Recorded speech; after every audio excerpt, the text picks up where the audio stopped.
I love Fred Astaire, so I was really looking forward to Steps in Time, but I have to say, I'm a little bit disappointed. It's not terrible, but there are things where I think it could have been a bit better. Also, I don't know if you can see this, but the quality of this book is absolutely terrible. This was published quite a few years after the original print. Originally published 1959, this paperback was published 1987. I'm not entirely sure when this actual edition was printed, but if you can get hold of the hardback or the original edition, I thoroughly recommend it over this one because it's terrible. And I'm not a big fan of hardbacks, but I wish I'd had the hardback, so that's something that's worth bearing in mind. The book itself is well written, the grammar is good, the structure is good, it's basically chronological. But I will say, as a fan of Fred Astaire's films, I was a bit disappointed to find that I'd say maybe just over a third of it was about his film career. More than half, or maybe just about half, is about his beginnings in theatre, which is fair enough, but considering I think he spent more time in films than he did on stage, I could be wrong, it's just an unusual balance. Does that suggest that Fred Astaire is more interested in talking about the stage than films? Possibly. But also, there's basically no information about his dancing here. We don't really get to learn anything about his training. It briefly touches upon it, of course. But there's just hardly anything about his dancing or how he feels when he's dancing or what his training was like over the years beyond the very brief information about the classes he attended when he was, I think, 9 years old. Other than that, there's just nothing. There's nothing to say how he became this incredible, fantastic dancer. I'm learning tap. I've bought and I'm doing tap lessons at home because of Fred Astaire, kind of. Also because of Mary Poppins and Dick Van Dyke, but largely after binge watching a lot of Fred Astaire films. So I was really disappointed that it basically doesn't touch on that at all. You can see here this edition has got a foreword by Ginger Rogers, and there is a decent amount about Ginger Rogers in this. Those sections are written really sweetly, and it's really great to be able to see how their friendship began and what it was like working together. And Fred Astaire definitely talks about her in a way that's very pleasant to read. But the other sections, or the rest of it about films, basically read as a catalogue. It's kind of like, I did this film, this is how well it did once it was released. And then I did this film, and this is how well it did or perhaps didn't do. It's very wooden.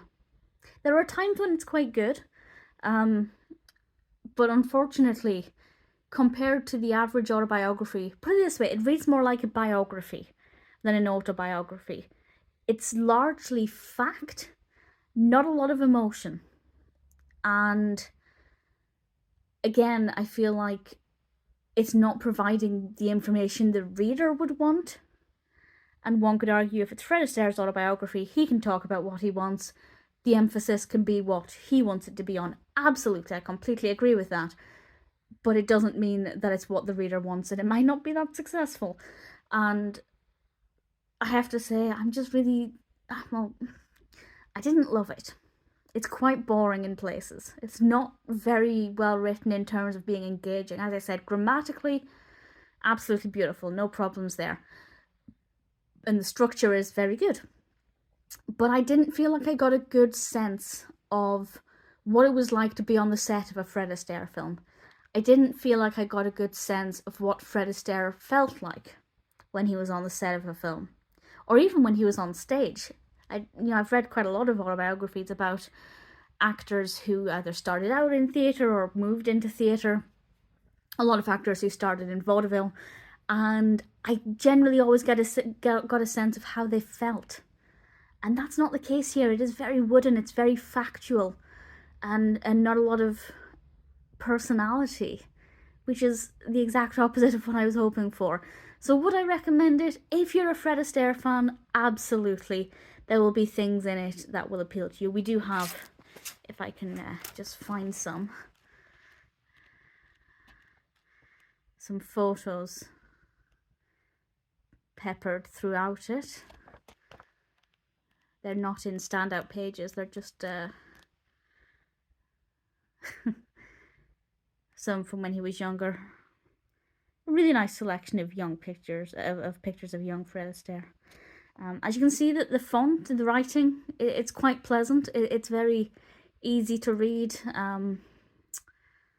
but unfortunately the actual content is not quite what I'd want it to be.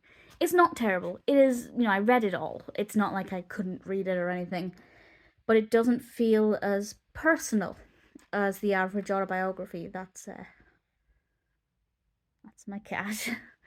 So if you're a Fred Astaire fan, absolutely give it a read. There will be things in it, I think, that will appeal to you, but I will say it could have been written by a biographer, apart from, you know, a few things here and there. But generally, Steps in Time, it could have been written by anybody who knows Fred Astaire well. It wasn't really touching or moving or emotional, or I couldn't connect with Fred Astaire in this. And a good autobiography will do that. So I have to say, I love Fred Astaire. I wanted to learn more about his background as a dancer. I wanted to learn more about what it was like for him to be on the sets of films, what he felt like in his films. Instead, it's more of just a catalogue of his career with little emotion and not really much about his personality. And actually, I kind of get the feeling like it almost reads as if his film career was a chore, where he just would rather be with his family, which is, you know, fair enough. But a lot of it felt like he was going through the motions. And maybe he was. Maybe that's true. Maybe it was just something he fell into, and once you're in and it pays, you know, pays to keep a roof over your family's head, you keep doing it. So, yeah, if you're a Fred Astaire fan, give it a read. But I wouldn't expect anything too spectacular.